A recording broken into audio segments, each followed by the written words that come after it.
Welcome to Fairy Tale Access, where the head fairy's quest is to prove that fairy tales do exist in actual time rather than once upon a time.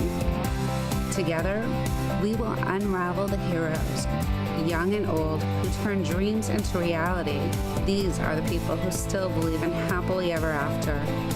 The discoveries will bend even our most cynical non-believers into believing in fairy tales.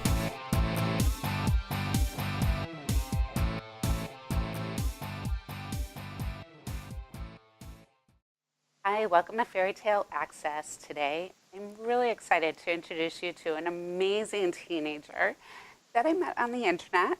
Her name is Clara Salamanca, and she's from Madrid, Spain. And she's in today by Skype to share some of what's going on in Spain. Thank you for joining us. How are you? Really good, and you? Good, thank you. I'm so happy to have you here, finally. Yeah, at last. I know. I love your WordPress site. It's called Sunrise Iglomatical Destino. Yeah, really cool pronounced, yeah. Thank you. So tell me about what you write about. You write about mysterious things, you write about life. I used to write short stories, which is something I'm trying to retake now. But overall, I write poetry and some reflections about daily life and things like that, yeah. Wow. All right. So tell us a little bit about the Spanish education system. What is it like there?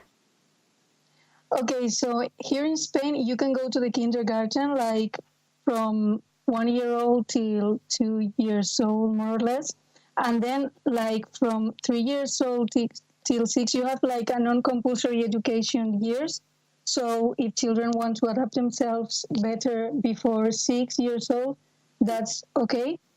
And then at six, education becomes compulsory and you have like a primary school until 12, then a compulsory secondary education until 16, and then you can go to a professional formation or doing bachillerato, which is like secondary education but kind of superior and optional and lasts 2 years, and then people go to college and things like that.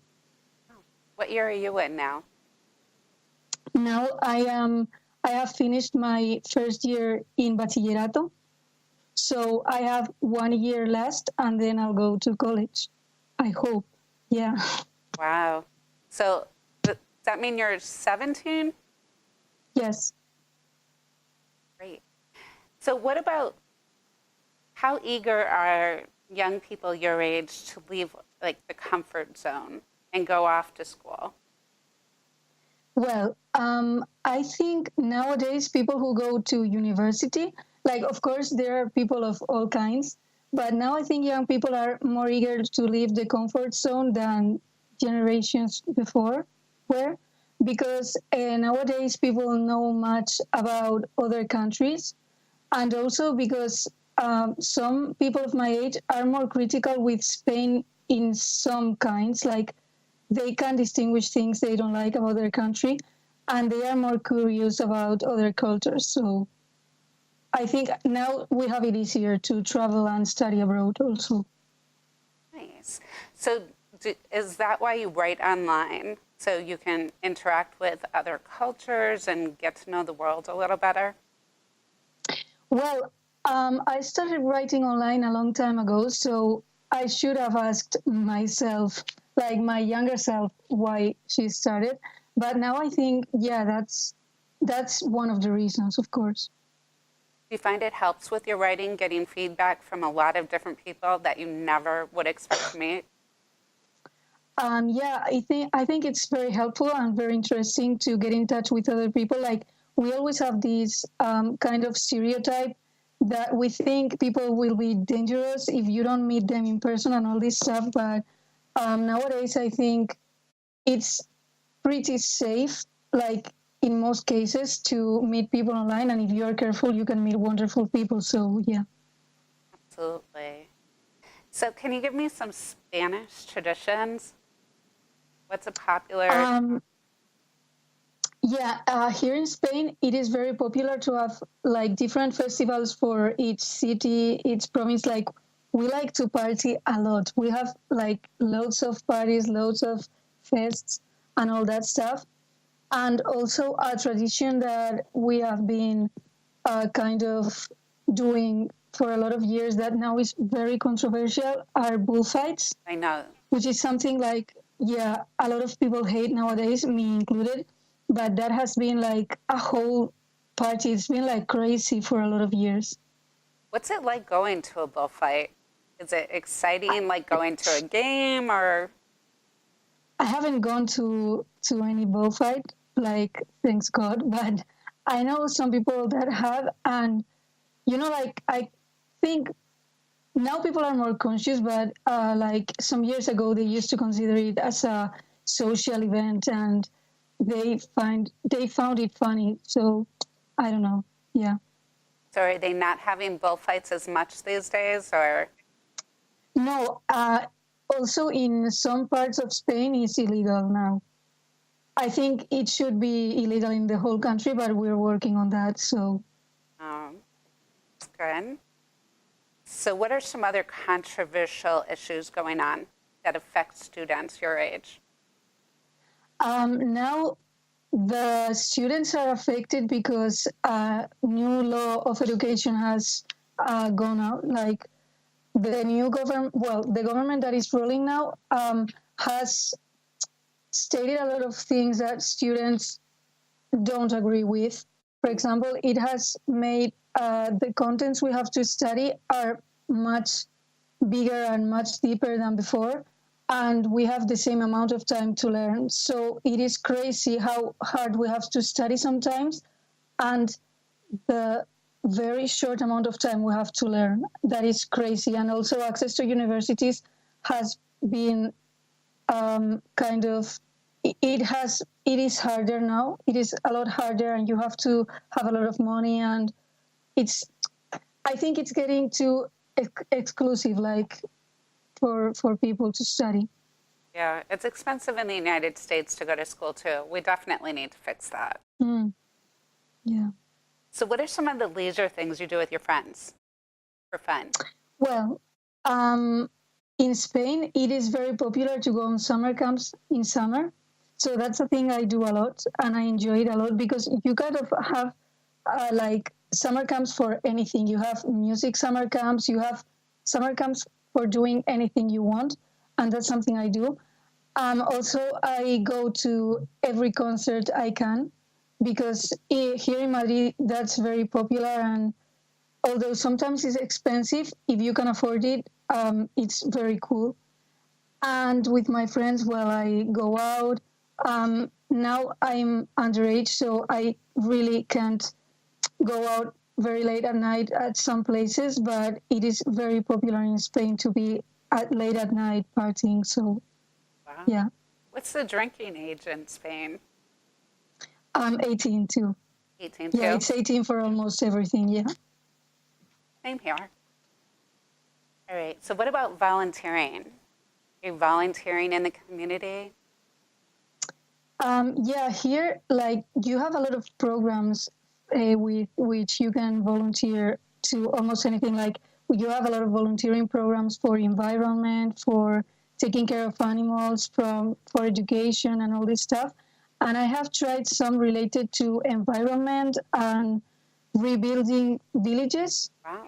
I have done that. And I would love to do some international volunteering related to education and children. I would love that. Wow, that must keep you busy. Yeah, kind of, yes. What about art in Spain? What's popular? Related to art, we have, we have, I think we have like a big generation of poets and musicians going on now. Like, they are kind of emerging now. And it is very popular to go to museums, to read a lot. Like, people in Spain usually like to read, they like to see paintings. Cinema is also very rated, and theater. We have like a lot of variety regarding theater and different kinds of plays and all that stuff. So yeah, it's cool. Wow. Well, it looks like you really like to read, Clara, with all the books Yeah, behind I you. do.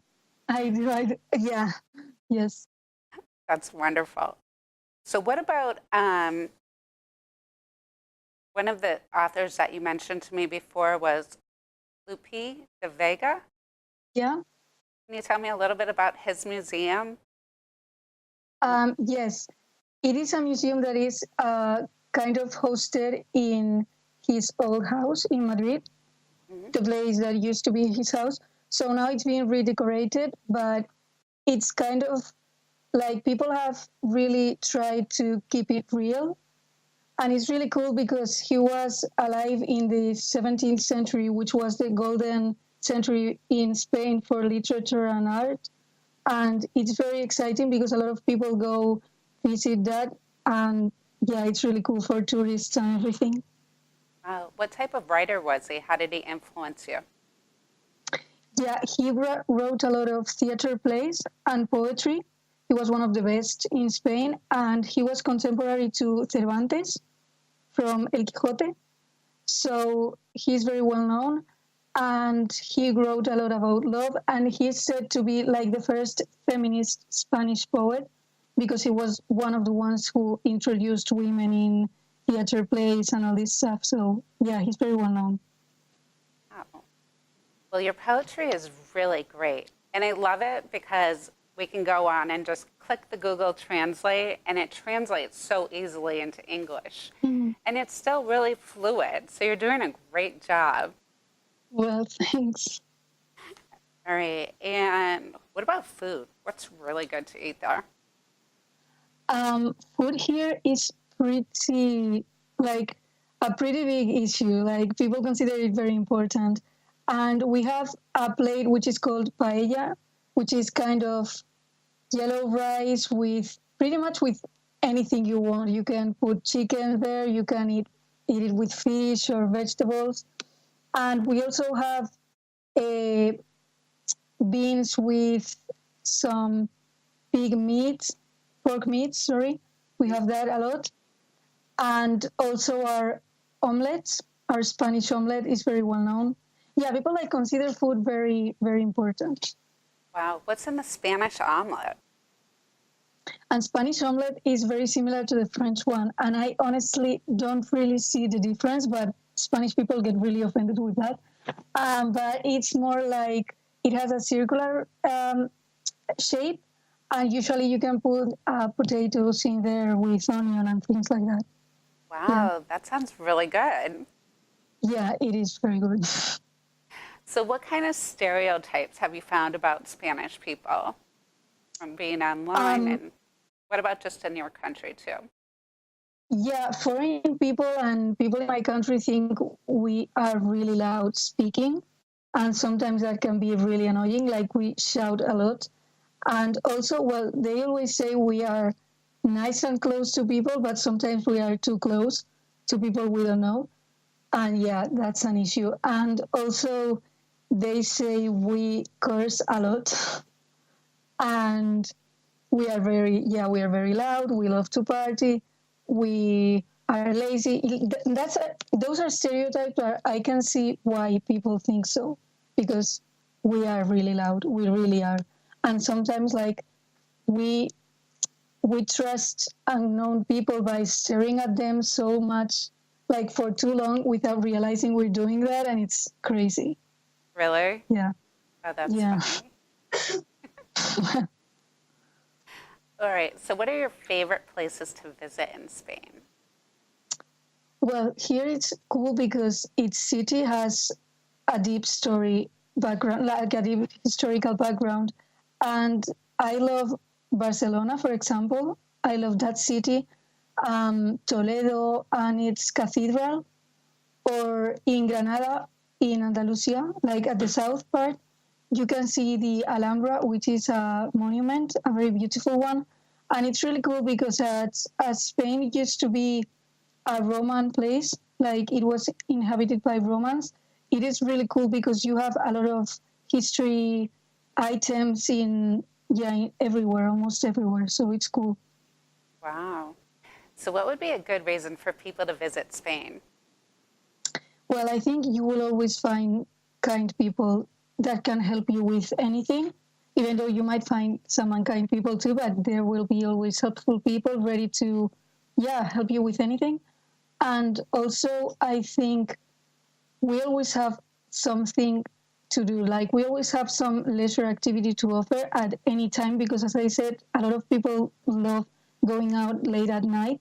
Mm-hmm. And yeah, and culture is cool. History is very cool here. It's good to learn some things about here. So yeah.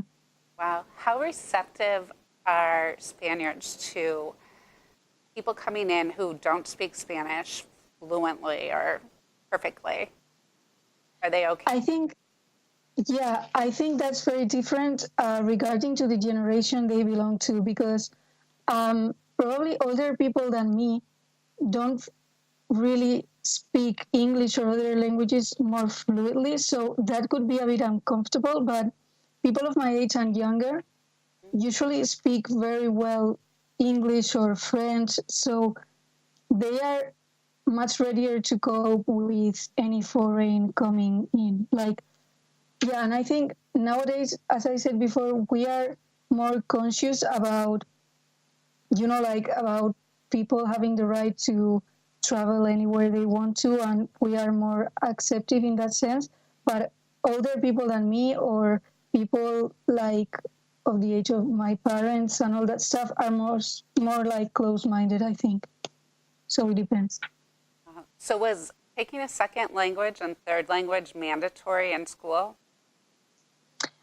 It is usually an optative, but in some schools it is compulsory. In most of them it is an optative, but English is always compulsory. But choosing another one like a third language is optional. Wow. How many languages do you speak? Well, I speak Spanish, a bit of Catalan, which is spoken in Catalonia, and well, I speak English, as you can see, not very well, but yeah, and I speak French. Wow. Good for you. All right. So what are some important historical characters in the history? Yeah, we have like Christopher Columbus, who for me is not, he was not a very good man, but well, he discovered South America, which was already discovered, but anyways. And we also have, like as I mentioned before, we have Miguel de Cervantes, who is really well known by pretty much everyone. We have Lope de Vega, we have Paco de Lucia, who is a more contemporary musician. He was a guitarist. He died some years ago. And well, we have some poets like Gloria Fuertes, for example. And yeah, we have a lot of artists overall. We have like Pablo Picasso. Yeah, we have artists, I think, especially. Wow. Fantastic. So to create or correct some of the misconceptions that you see out there, what would you tell people? About like Spain in general. Spain in general, I guess. Yeah. What are some misconceptions that you see going on? Um, well, regarding our political background, for example, like I see a lot of controversies in, like Spain is very divided. It was divided in a civil war some years ago, and now like the conservative parties and the socialist ones are clashing. Hmm? Like, is that what you meant by misconceptions? Like things, When yeah, yeah, they're not getting along as well, the two class. yeah. Mhm.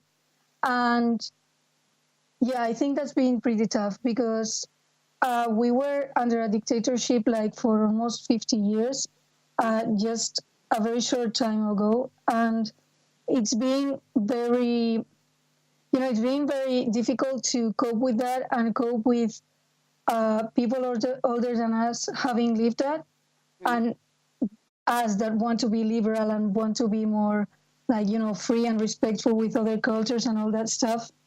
So yeah, that's one big important thing. Wow.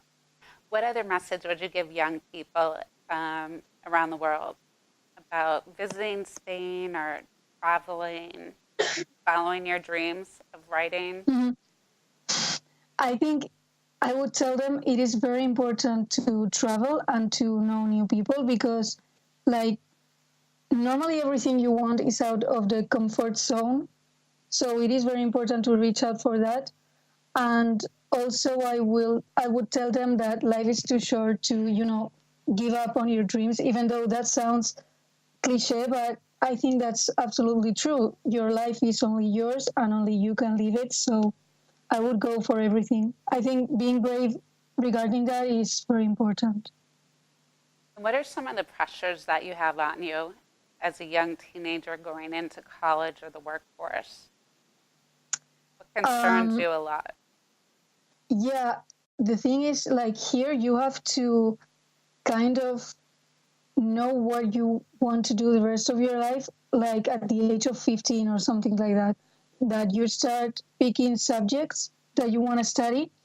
And that is like, you cannot pick anything. You have to pick something that has to do with what you want to study afterwards at college. Mm.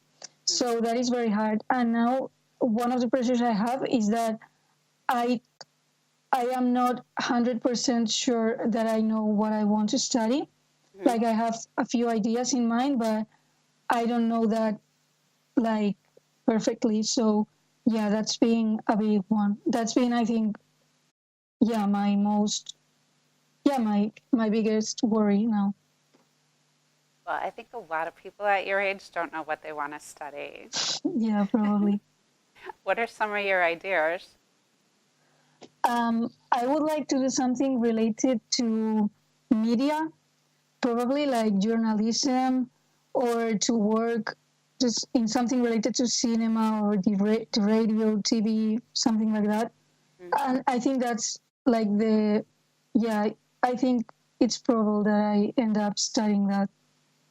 Yeah, so something along the lines of maybe an investigative journalist. Yeah, probably, or something like that. Yeah. I think you would be good at that. Considering your Thank love you. for adventure with your friends on your Instagram page Mm-hmm. and your writing skills are really great in English and Thank you. Spanish. So, Thanks. no, really, it's awesome. And you're always so friendly and upbeat. And then you write about some things that are a little darker. Can you tell us a little bit about Mm-hmm. what draws you there? Okay. Yeah. Like, yeah. Okay. I have written a lot about things I don't like in society. Hmm. Like, I use that a lot. And I also think, like, what drives me there sometimes is that being a female my age now, with like every single thing we have to do, every stereotype we have to follow and all that stuff, can lead us to being under a lot of pressure. And I don't like that, but I know I sometimes I'm a victim of that. Like, yeah. So I think that inspires me a lot because it makes me angry and sad and all that stuff. But yeah, the rest of the time I'm happy and well. So So, writing about the sad stuff gets it out of your system, kind of. yeah, That's good. So, growing up, tell me about your favorite book of all time. my favorite book. Wow, that's difficult. I love Life of Pi, probably. That would be, yeah. What it's about. It is about a boy who, an Indian boy who is with his family on a boat, on a ship, on a big ship, and he's with a lot of animals inside because he's going to live in another place, and his parents own a zoo, so they are moving the animals too. And at one night, because of a storm, the ship sinks basically, and he has to take a boat and live there with a lot of animals, and it does its journey in the middle of the sea, with nothing to eat and how he survives. And yeah, I think it's really beautiful. Absolutely. So, what other thoughts would you like to share before we close? My favorite clothes. Before we close the show, what other thoughts would you like to leave our audience with about Spain, about you? Um, well, yeah, the thing I said before, that you should always follow your dreams and fight for what you believe, even though, yeah, sometimes it's very difficult. And also that I think young people now, we have a lot of power to change a lot of things we don't like, because we are realizing a lot of things are wrong and hurt us. So if we really fought together, we would make a change, I'm sure. Are a lot of young people in your generation interested in politics? Yeah, I found out that, yeah, a lot of my friends are, and all this stuff. Yeah, in politics, philosophy, like, yeah, speaking, giving voice to people who are not listened to. And I think that's very important. Absolutely. So maybe Mm, you'll be in politics someday and change the way we do business across the world. who knows? I know nothing about my future, so Oh. Well, Clara, thank you so much for sharing so much about yourself and your beautiful country of Spain. thank you It's for having def me, really. oh, it's my pleasure. And I really have to visit there someday. Well, you're very welcome at my home, so Oh, thanks. All right. Until next time, keep asking questions. The answers are out there. Talk to people online. You may have the same concerns and worries that people across the world have. We'll see you soon.